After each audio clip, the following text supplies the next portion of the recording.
All right, so I just came from downtown, right off of Clematis, and I'm not sure if it wasn't Dixie, one of those streets, but right over by the courthouse. And sitting there, and the reason I was over there is I was looking for this gentleman, Christopher Herrera.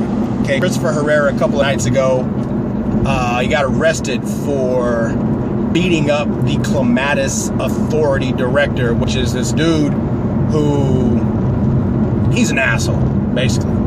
So I went over there trying to find him, and I know the kid is still in jail because he wasn't given any bail, so he's still in jail. But I went over there to try to see if I can find some people who might know him, might know some of his family members, and so that they can let him know that me and my partner Danielle are willing to represent him, because I'm pretty sure he's got a PD.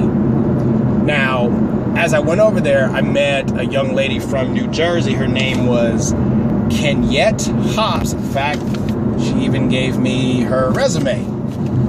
Kenyette's a really, really nice lady. She's from New Jersey, or born in New Jersey, but grew up in Canada.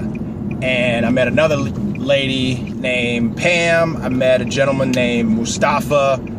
One guy named, what's his name? Something like, I don't know, some weird, like, Shady or something crazy, okay? And I was sitting, basically what I was telling them why I was down there, and we just had a conversation about the homeless and how there are no services, there is nowhere downtown for them. Because I specifically asked them a question. I said, where is there for you to go at night? And he said, nowhere.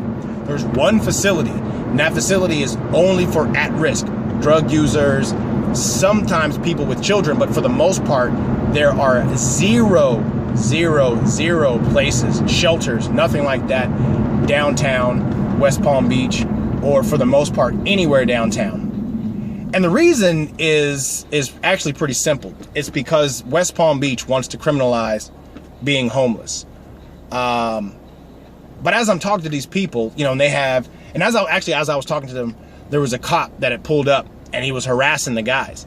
But he didn't see me when he pulled up, because I was sitting on the other side of this column.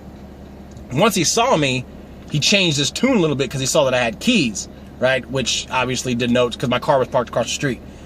But the main thing was he was harassing the people. Hey, don't sit there, don't stand up. Now, of course, these people have been sitting there for a while. They had groceries, and they were sitting, you could tell that they were sitting in numbers, not for any other reason other than for their own protection.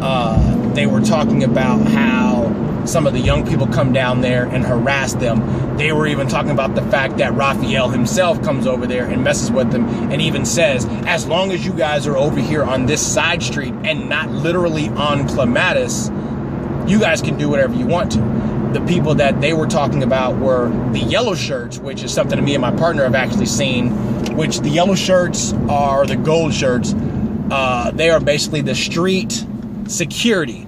They're designed to, whenever they see a person that they think is homeless, or really whenever they see a congregation of any, what they consider people not there on the street to enjoy the street, either folks from across the way from Northwest, or there's a halfway house down and around the corner. Any of those people, they sweat and they harass them to get them to come off the street, so to not disrupt the enjoyment of, you know, the good old Palm Beach folks, which is, you know, it's bullshit. So I had a really, really good conversation with every single one of them. I was out there for maybe about an hour. And you'd be surprised, you know, not a single one was crazy. Not a single one had mental health issues. All of them, you know, wanted to try to find a job. The purpose is, or the reason why they were homeless in most cases was simply because the jobs that they were able to have, or they're able to get or find, you know, based upon their skill set, was not enough to pay for housing. More than anything else, it wasn't enough to pay for housing. One lady, I believe it was Pam maybe, she herself said she was thrown out of her last place because when she got it, even though she didn't really make a whole lot of money, but when she got it, she knew that there were other people that were on the street.